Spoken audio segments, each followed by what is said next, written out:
Welcome back to the Exposure History channel.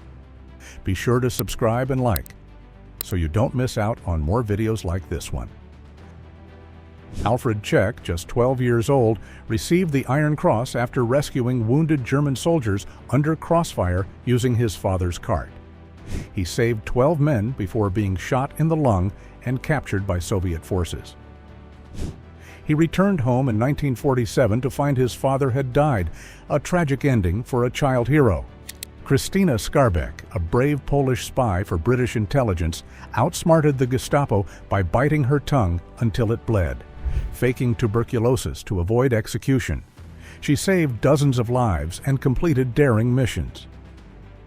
Despite her bravery, she died poor and forgotten in London in 1952.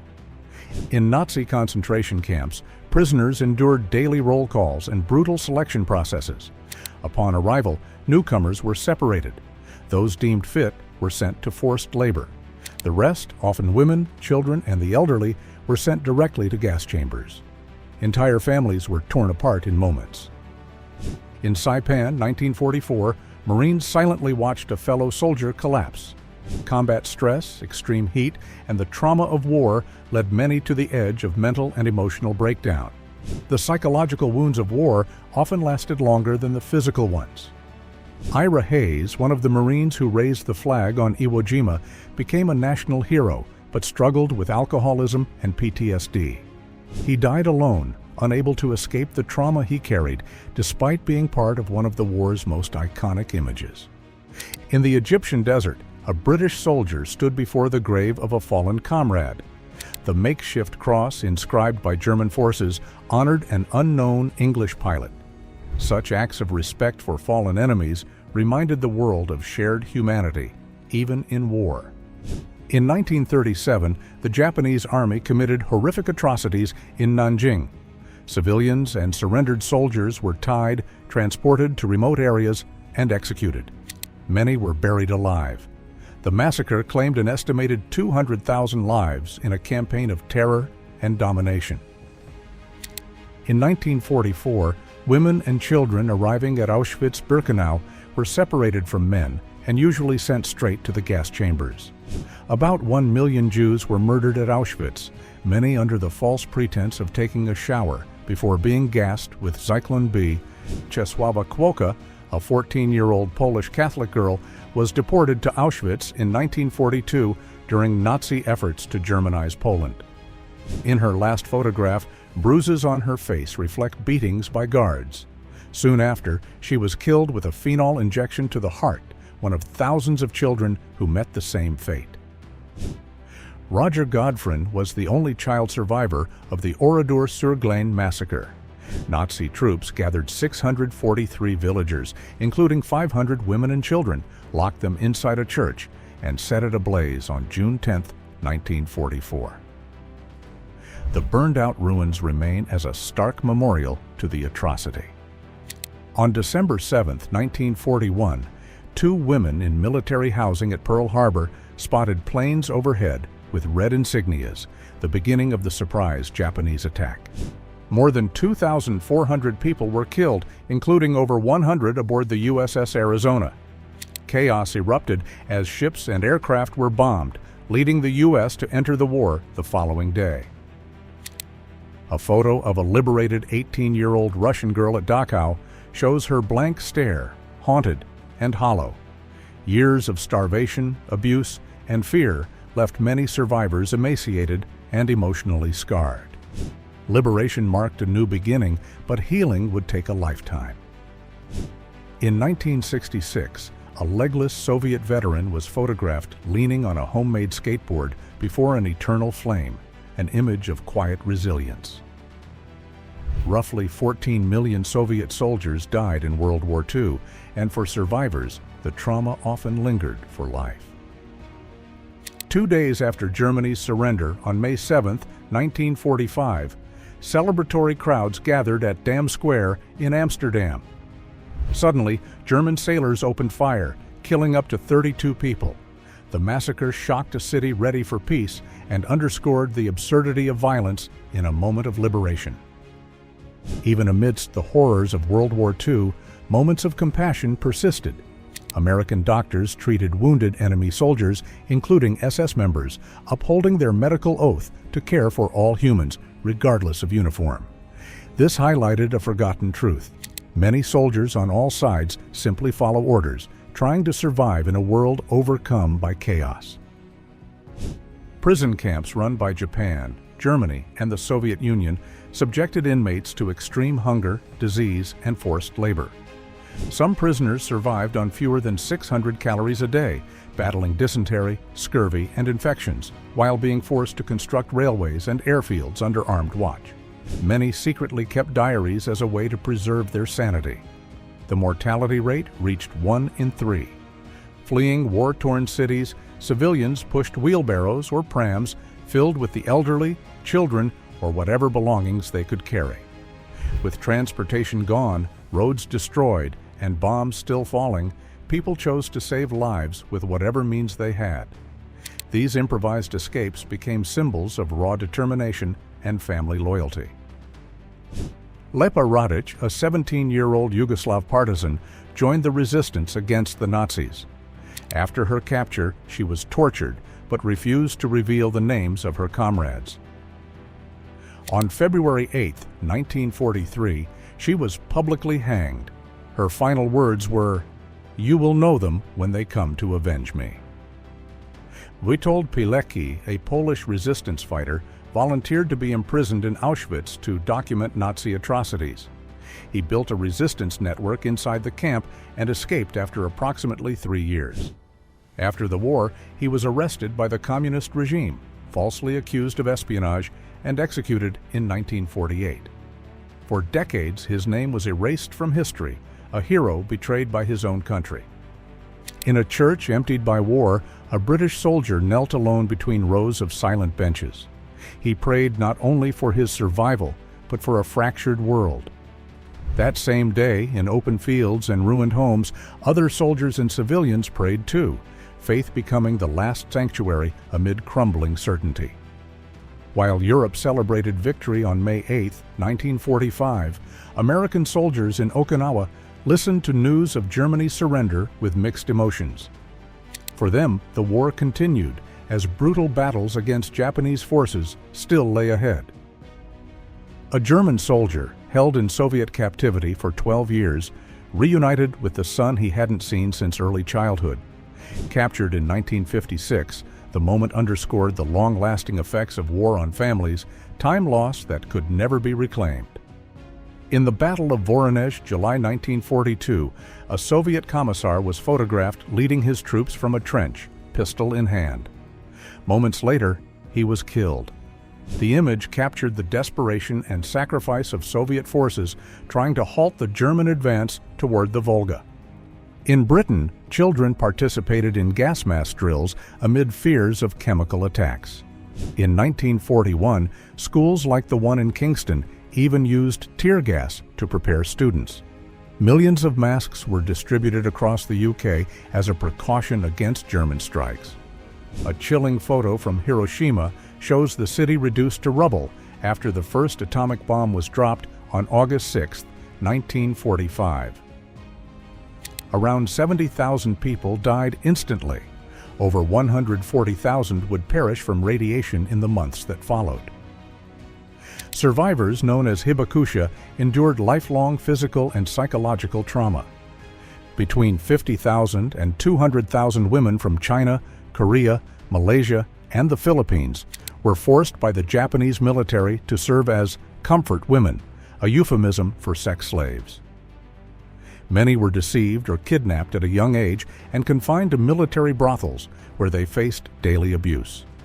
Shoichi Yokoi, a Japanese soldier, hid in the jungles of Guam for nearly 30 years, unaware the war had ended.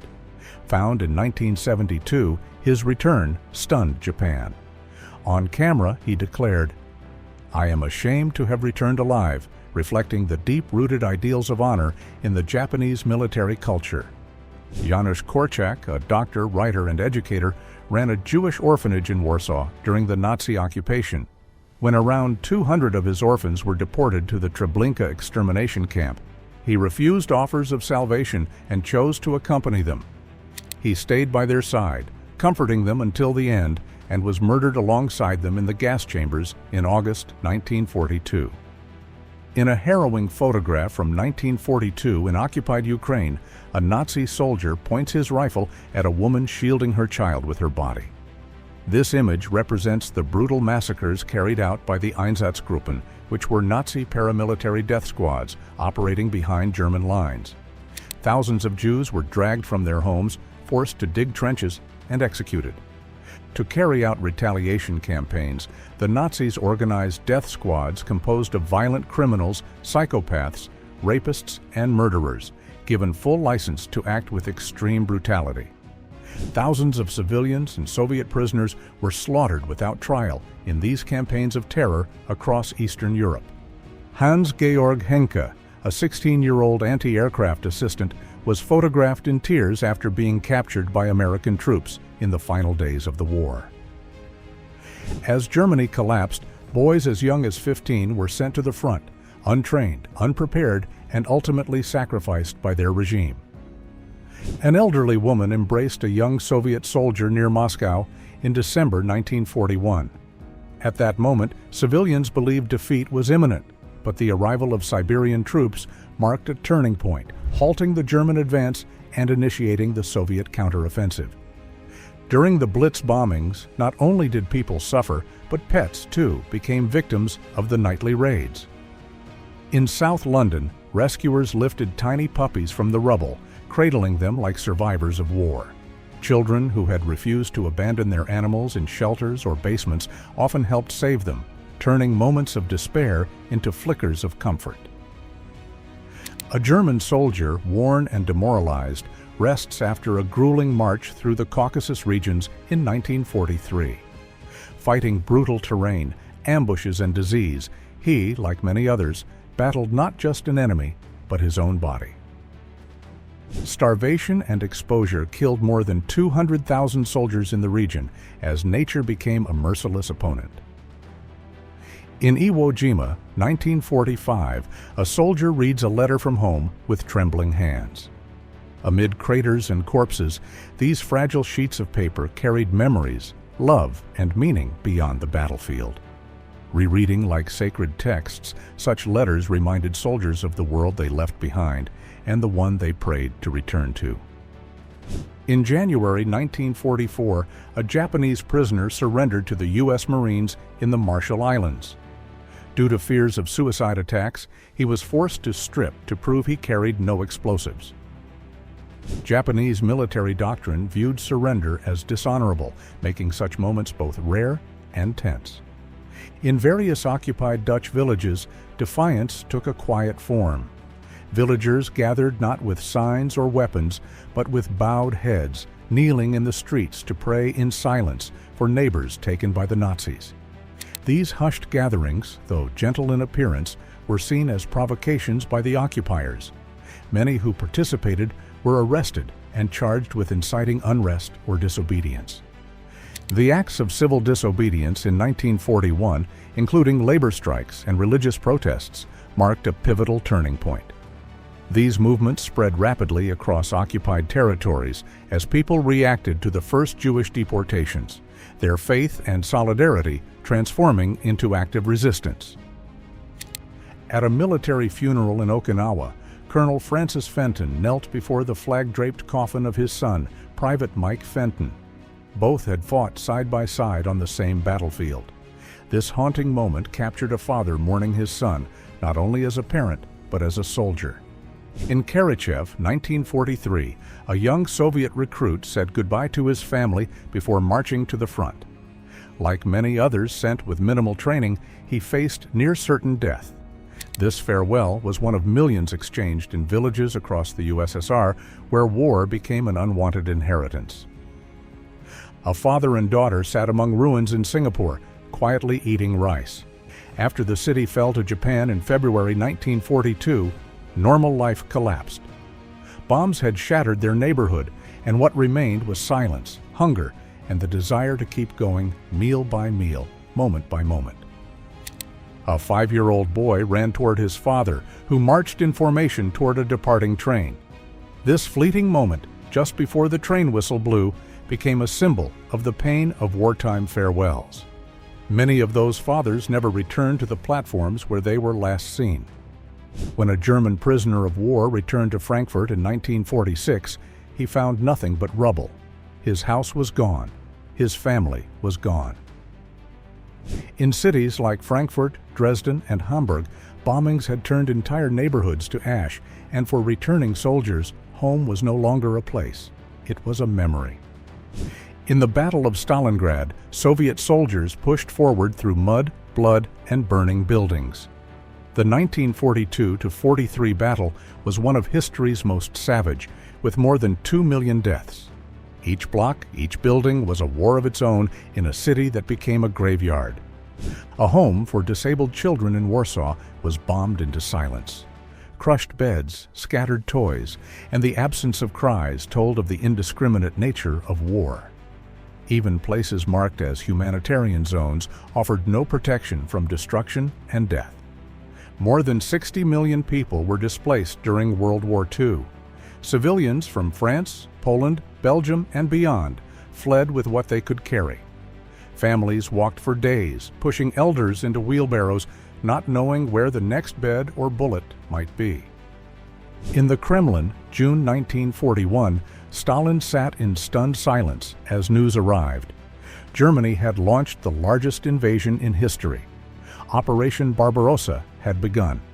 Within weeks, millions of Soviet lives were lost, and the Eastern Front would become a war of annihilation. During the Battle of Saipan in 1944, Japanese civilians fled into mountain caves to escape the oncoming American forces. In one haunting image, a mother and her son emerged from a dark hideout after U.S. troops deployed smoke grenades, driving families out in panic. The fear etched on their faces reflected the psychological devastation endured in what became one of the Pacific War's most heartbreaking civilian tragedies. After the war, thousands of German women were forced to clean streets and rebuild devastated cities as a form of punishment in places like Berlin and Prague. They were forced to sweep rubble under armed watch, often supervised by former prisoners. It was a symbolic attempt to repair the damage caused, marking a period of public humiliation and forced reconstruction effort. In Vienna, 1947, a mother holds a photograph of her missing son to a recently liberated prisoner. As Austria received its first 600 citizens freed from Soviet camps in the East, scenes like this played out repeatedly.